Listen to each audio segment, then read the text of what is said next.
Here on Arcturian Philosophy. This is my first time channeling the one who calls herself, in code, Andromeda.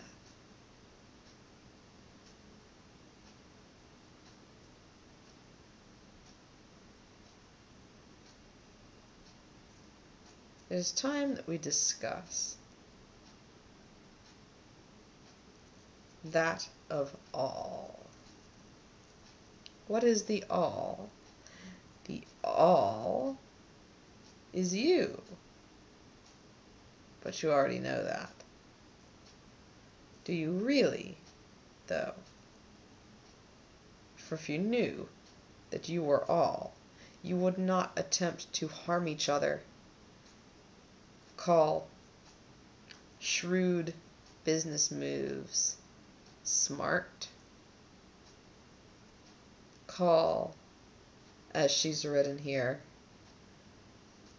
hexes by Italians that are cleverly placed. What is such a thing of a hex that is cleverly placed? Why will you wish yourselves harm? We see no need for this.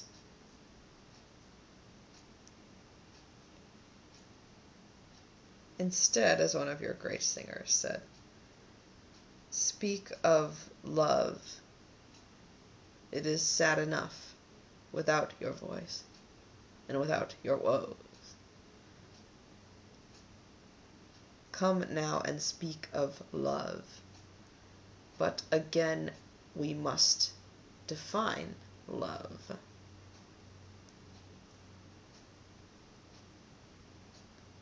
As others of your philosophers have defined. What is justice? What is truth? They have neglected one. What is love? And what does it mean to be safe?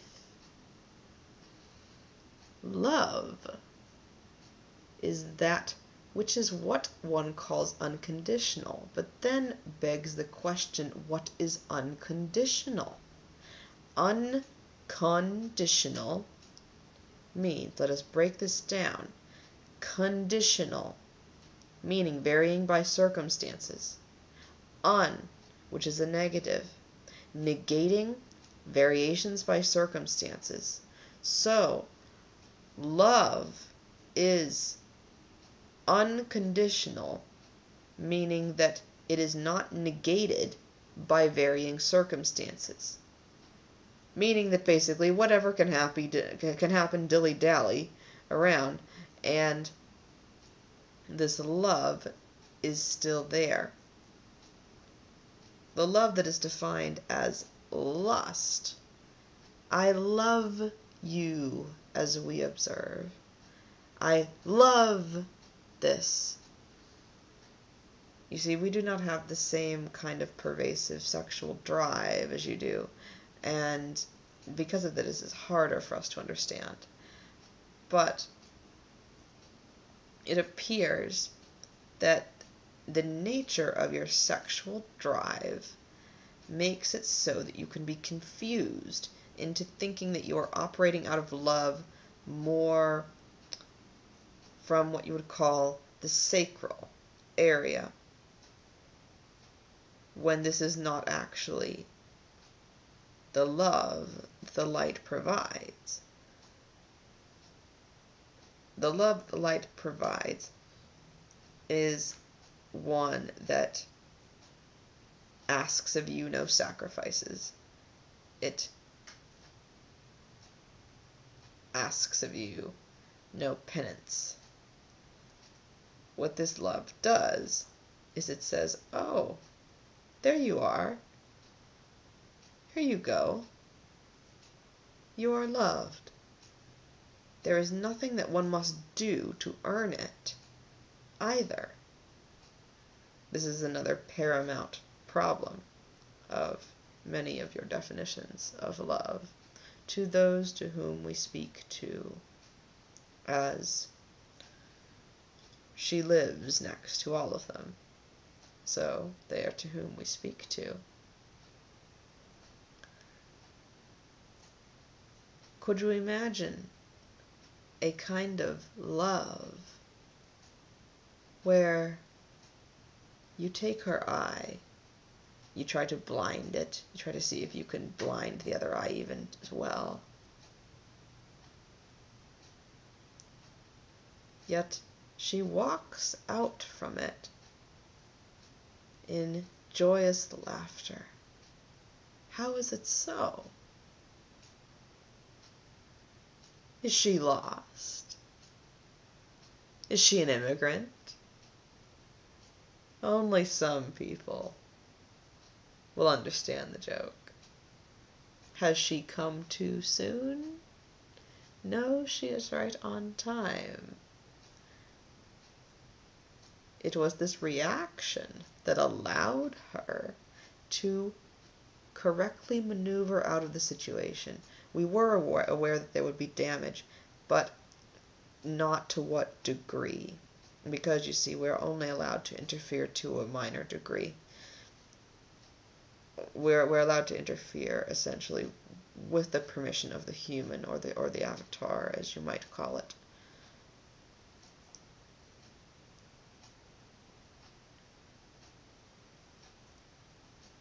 And so what is then love? Love is that which says, I was once like Paul, murderous in his rage. But then, upon seeing what you call the Christ, who was just a man, like this, interesting appendages, but a man like this, except in a male body, not the female one.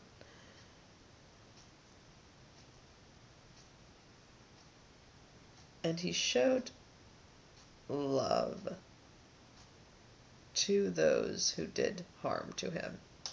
Did he get mad at times? Oh, yes. There are more times that he got mad than are actually listed in the Bible.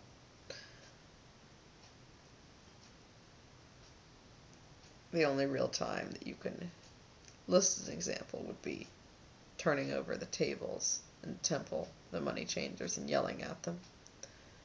But there were apparently quite a few more times where he did get mad over what was going on. And this is normal.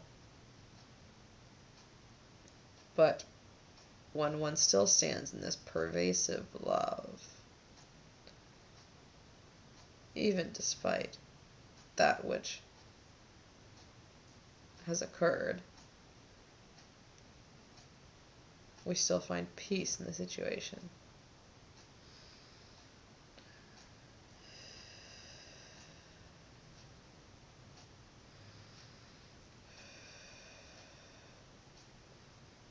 This is a very simple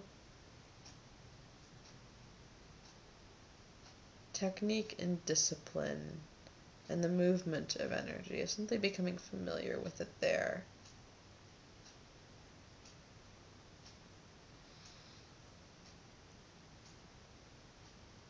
Have we fully described the definition of love? Unconditional, meaning not undone, meaning kept despite bad circumstances to be more in the positive. Not, you did this to me, so I'm going to cast whatever strange hex upon you. No. But at the same time, we know very distinctly not to allow ourselves to be walked on, or stepped on, or trampled, or assassinated. Where is the balance between these things? Unconditional love Where is the balance between unconditional love, of simply sitting there and dying like a monk, or of a warrior who fights back? How does a warrior who ends up killing also have unconditional love? We know from our history that it's taken many a war at times to create peace, even among the Arcturians. Do you not think that we do not know that we are also technically in the middle of a war, even though we do not call it a war? But we understand what we are doing. We understand its impact on humanity.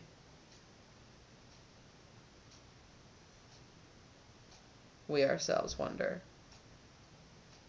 what should we really be doing in this situation? But it is ones as her who show us we're doing the right thing. To stop an entire nuclear agenda.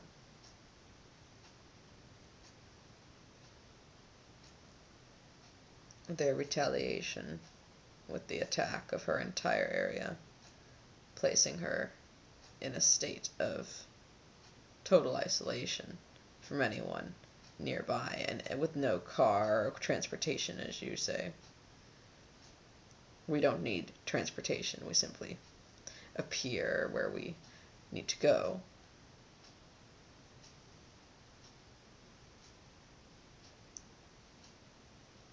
It is uncommon that an Arcturian speaks. Many wonder, how do we know it is real? She wonders this herself. What I will say is that I am not at liberty to speak of anything to do with the mission, nor would she really understand anything of it. She does not have the information in her brain to translate it correctly as a transceiver.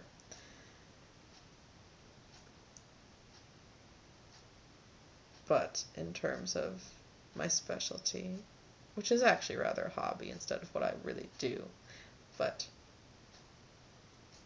my philosophy, she is well equipped to describe it. Now, what is safe?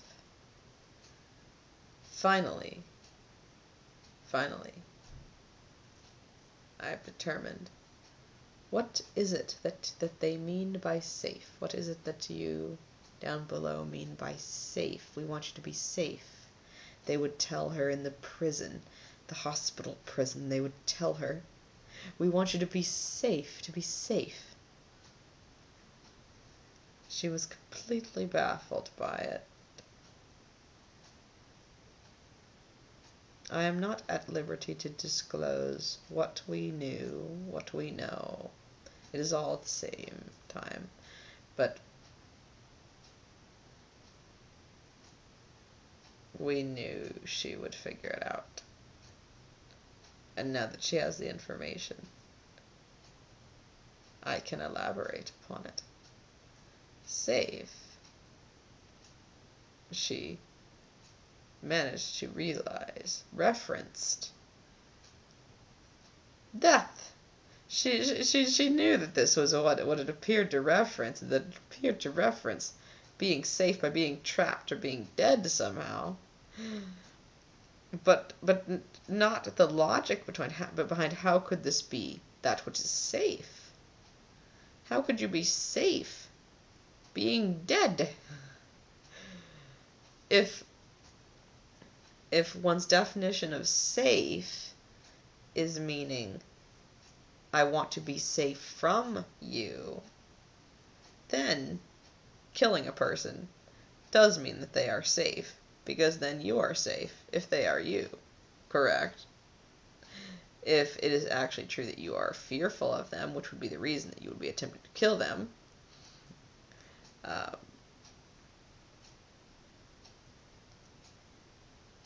that entertains why this is, quote, safe. Now, being safe, what is the human's definition of the word safe? Why is it so drastically different from those down below? The human's definition of the word safe, as we see, appears to be that which refers to comfort. It refers to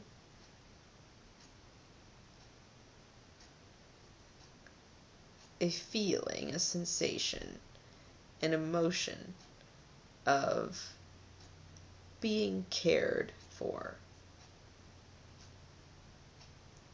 On the other hand, making someone safe and loving them by slowly murdering them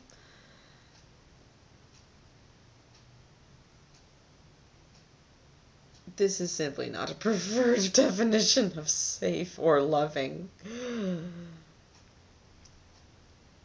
Anyone can agree the definition of love is simply not worth it.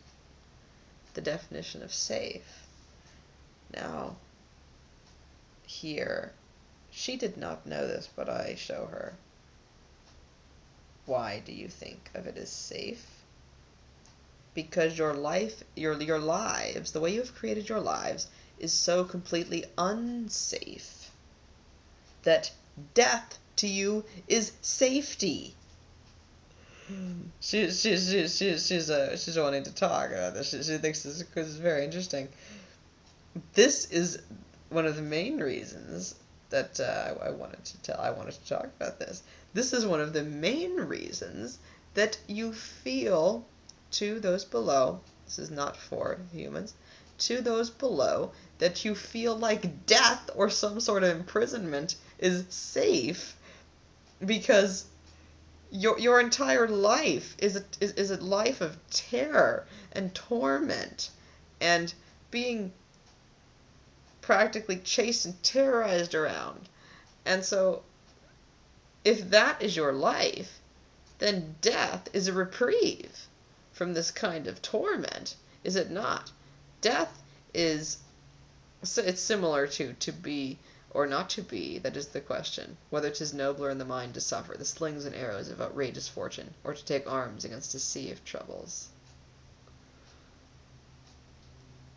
If it were her speaking, she would say something. I am restraining her. Oh, my dear, she's very funny to watch. With death, you view it as safe, because it seems like everything else is so unsafe, so frightening, that everything in the world is out to get you.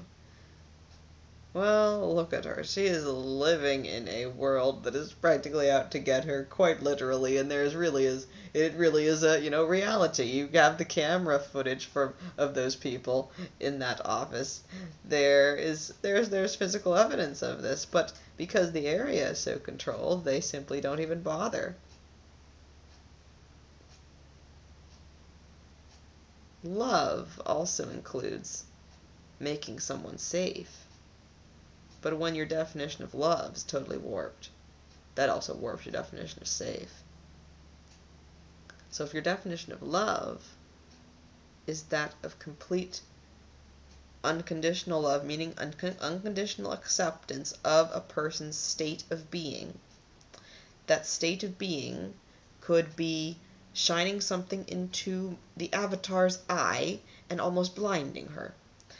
But despite that the state of being of the other entity, you still maintain a perpetual feeling of unconditional acceptance. This might be a better way to explain it to humans.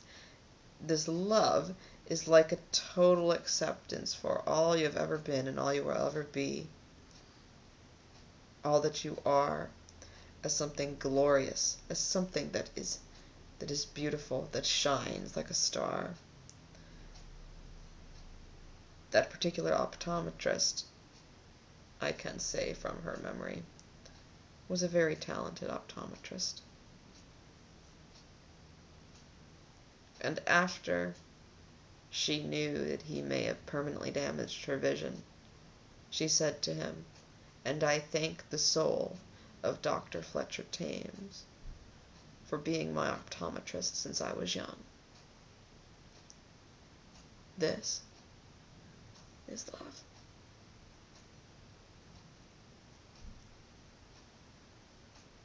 When you love someone, you accept them for what they are. Not only this, but with making one safe. If you think of safe as making one dead, that does not help. We have to redefine safe. Obviously, if your life is torment, being dead sounds safe, correct? But you know full well that it cycles around and the whole thing happens all over again. That's not safe. Clearly not. Unless you prefer cycling around ever on and on, I continue circling with nothing but my hate in a carousel of agony. Her brother likes that song. Bad Apple. When you are constantly thinking of the safe in this perverted fashion, it prevents you from seeing how safe can also be used to define that which is secure in love. Remember that I explained that safe for humans instead refers more to comfort and being taken care of so that no harm comes to them, meaning the exact opposite of death. The exact opposite of it, if this helps at all. So when there is unconditional love, there is also that pervading sense which creates the feeling of acceptance, of being taken care of, and of being calm.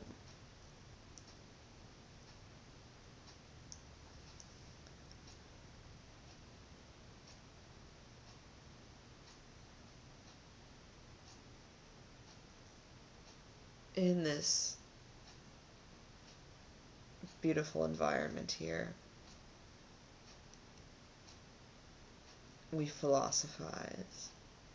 What is what we as philosophers do? I say beautiful environment. She said to me, "It's not beautiful. Are you crazy?" But it is beautiful. She just does not see it yet.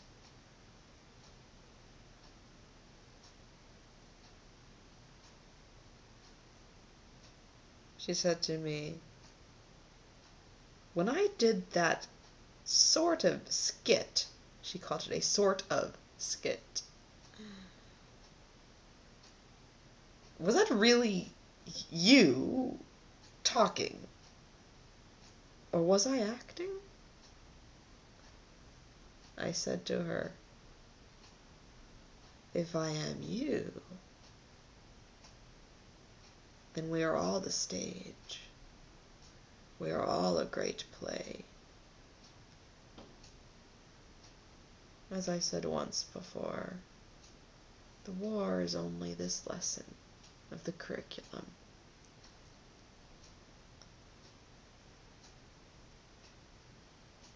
We learn from everything that we do."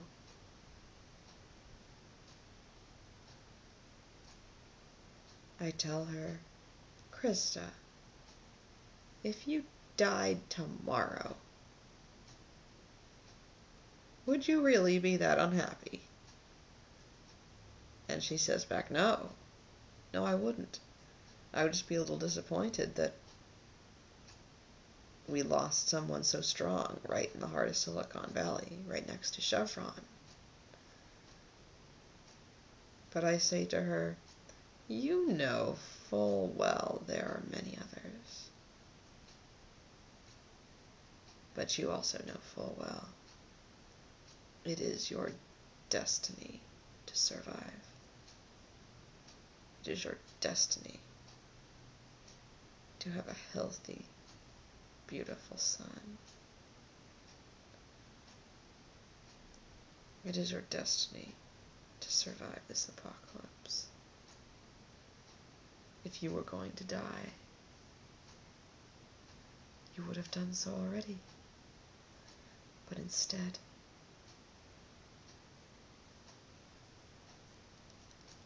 you are going to live in perfect health.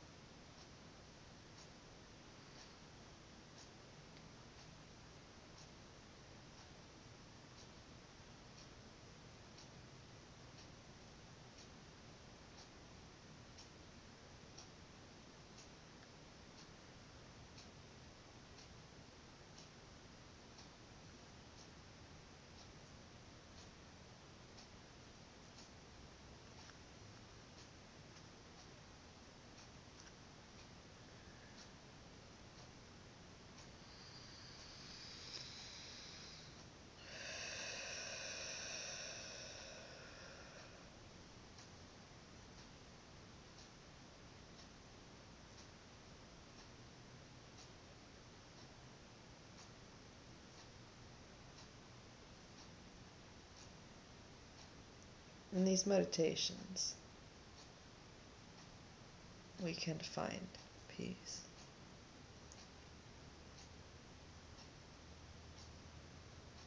As the fathers of philosophy said, philosophy is a way to cleanse the soul, a way to explore that which is the great deep beyond, the crevices of the mind, the mysteries of the heavens.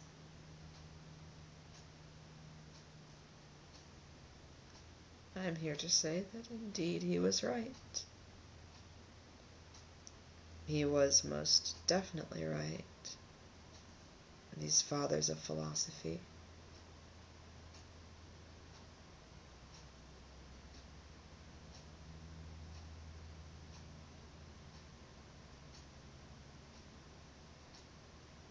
She does not believe me when I tell her she will heal.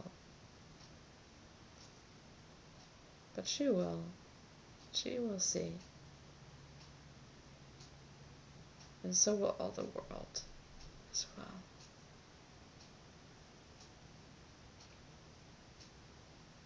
For, as one would say, God took the girl nobody would want to like ever,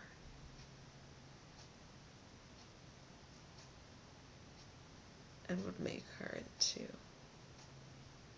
an example of light upon a hill. You do not take a lamp and put it on the ground. Instead, you put it on a stand for all to see, as Jesus himself said.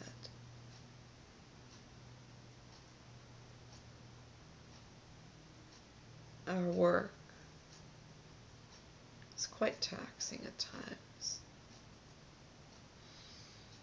especially for those of you who are among us, of whatever kind or creed. But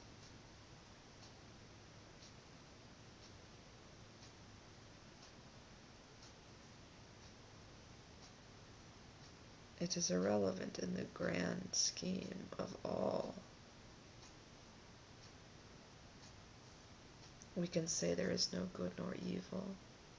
As she says coarsely, there's smart versus stupid. I chastise her. Say that is a little too harsh. There is beyond good and beyond evil, but then it becomes what is productive, rather, instead of what is unproductive. What makes people happy, ultimately? The vast majority, in the long run, rather than does not make people happy.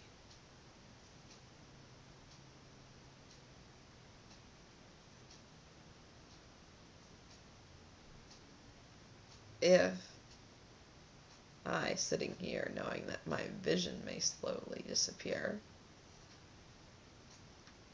know that I am still happy.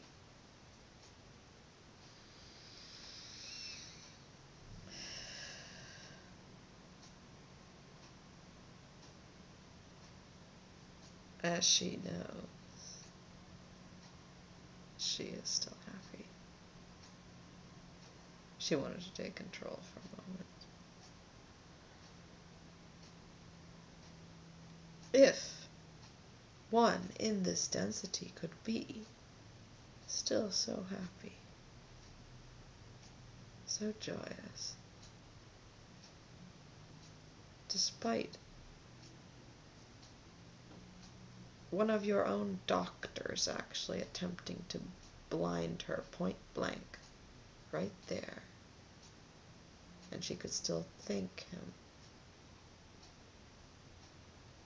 This is that which is love. And ultimately, in love, you are safe. But you need to know what you're talking about when you're talking about love. Is it the love of the light? Or is it something else? If it's not the love that is of the light, stay away. Are you wondering, how do I get out of this system? Go towards the light.